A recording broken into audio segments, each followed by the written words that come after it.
familiar.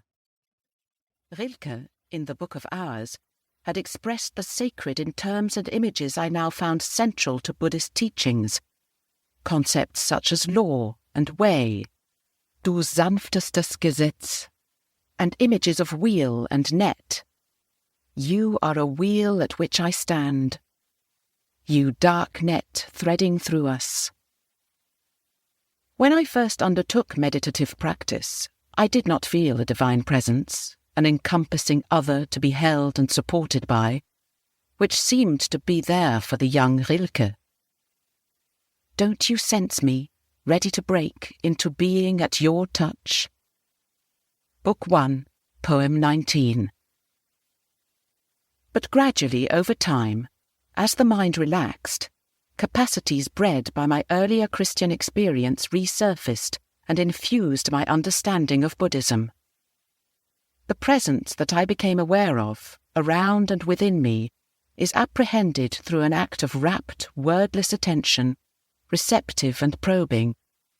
And what the presence seems to be is the web itself, the thrumming relationality of all things.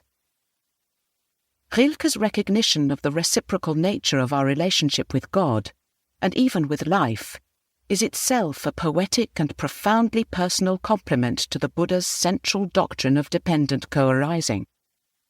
Asserting the radical interdependence at the core of existence, this teaching seemed to me at times a bit abstract, so I loved reading again, What will you do, God, when I die? Book 1, Poem 36. This sense of reciprocity nourished my engagement in work for social change, and was fed by it in turn. There came a time in the middle and late 1970s when the enormity of what I was discovering as an environmental activist, especially about the widespread, long-term, devastating effects of nuclear weapons production, broke through my defences.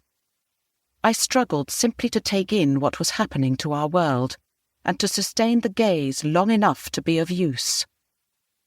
Rilke's unwhining acceptance of the fact that, yes, a world can die, strengthened me in its straightforwardness and lack of self-pity. I found that many of my colleagues and fellow citizens were silently suffering and suppressing a similar anguish. Buddhist teachings and my Judeo-Christian roots helped me understand this pain for the world. Rilke helped too. You are not surprised at the force of the storm. You have seen it growing. Now you must go out into your heart, as onto a vast plain. Now the immense loneliness begins. Through the empty branches the sky remains. It is what you have. Book 2, Poem 1. Those lines murmured like mantras in my mind. I felt Rilke helping me face this time of terror and promise as I moved out into the public arena with a form of group work based explicitly on the extent and depth of our social despair. Lord, the great cities are lost and rotting. Their time is running out. Book 3, Poem 4. The work I found myself doing helped people overcome denial about the condition of our world. It taught me that understanding our despair and not shrinking from it transforms it into strong, connective energy.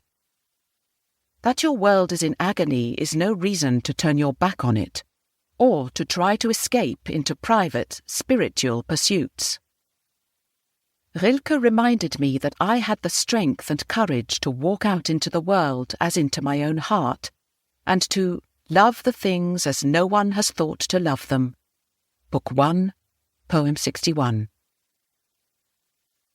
My own stubborn, wild love for the world was summoned, and I learned to recognize it in others too, in the movements for peace, global justice, and ecological sanity.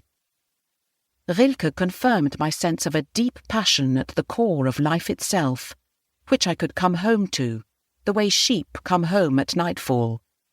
The dark bridge thudding. Book 1, Poem 40.